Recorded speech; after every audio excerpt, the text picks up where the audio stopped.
Once there was a South American country with a promising future. It had a functioning democracy, a rapidly developing economy, and a growing middle class. All the important indicators, including education, healthcare, and foreign investment, were pointed in the right direction. It was far from perfect, but the mood was hopeful, and with good reason. But now all that promise is gone. The country is a failed state, a hollowed-out shell of its former self. Services like power and water are sporadic. The most basic consumer goods, from bread to toilet paper, are in chronically short supply. Crime has skyrocketed. Freedom of the press is almost non-existent. Democracy has been replaced by a virtual dictatorship. The country is, I'm sorry to say, my beloved Venezuela, a place in which my family has deep roots. I can tell you what happened to it in one word: socialism. In 1999, then candidate for president, Hugo Chavez, promised to lead the people of Venezuela to a socialist paradise. His theme was Esperanza y Cambio, hope and change. Venezuela is a nation of great wealth, Chavez said, but it's being stolen from its citizens by the evil capitalists and evil corporations. This wrong would be righted, he assured the voters, if they elected him. And they did, to their everlasting regret. Chavez drew inspiration from his mentor, Fidel Castro. Like his mentor, he enjoyed giving speeches that sometimes lasted as many as 7 hours. He even gave himself his own weekly television show, where he would spontaneously break into song. Here's a rule: when your nation's leader starts singing on national television, you're in trouble. Under Chavez, the government of Venezuela took over industry after industry. The government, he assured everyone, would run these businesses better than private enterprise, and the profits would be shared by the people. With great fanfare, he tore up contracts with multinational oil and gas companies and demanded that they pay much higher royalties. When they refused, he told them to leave. They did. His image was burnished by Hollywood celebrities who flocked to see the great work he was doing, taking money from the rich and giving it to the poor.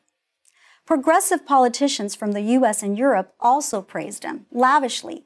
Here's another rule: when Hollywood celebrities visit your country to praise your leader, you're in trouble.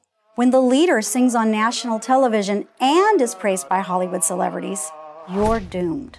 Socialism always works in the beginning, so people are fooled in the beginning.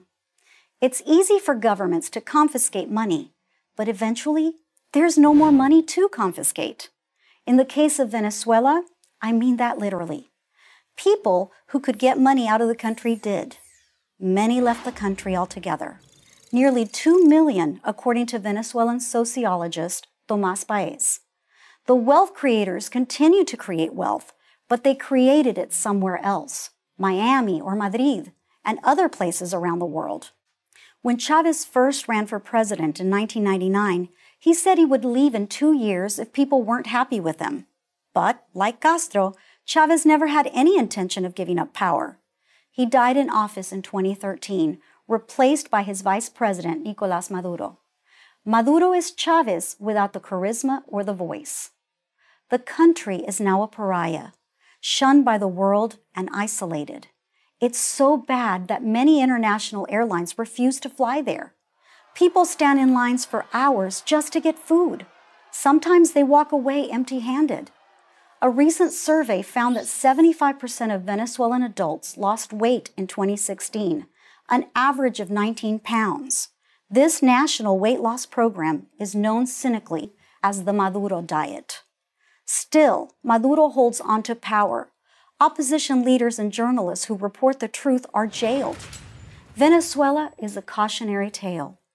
Once a country goes down a socialist path, there's no easy way back. And the longer a country stays socialist, the harder it is to reform it. Venezuela has been socialist for 2 decades.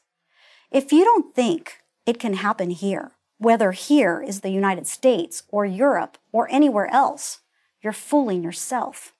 When people get used to depending on the government, no matter how poor they remain, that dependency is hard to break. That's why you should never buy the socialist lie. Socialism is a drug, and like a drug, It feels great at first, but eventually it will ruin your country, just like it ruined Venezuela. I'm Debbie D'Souza for Prager University.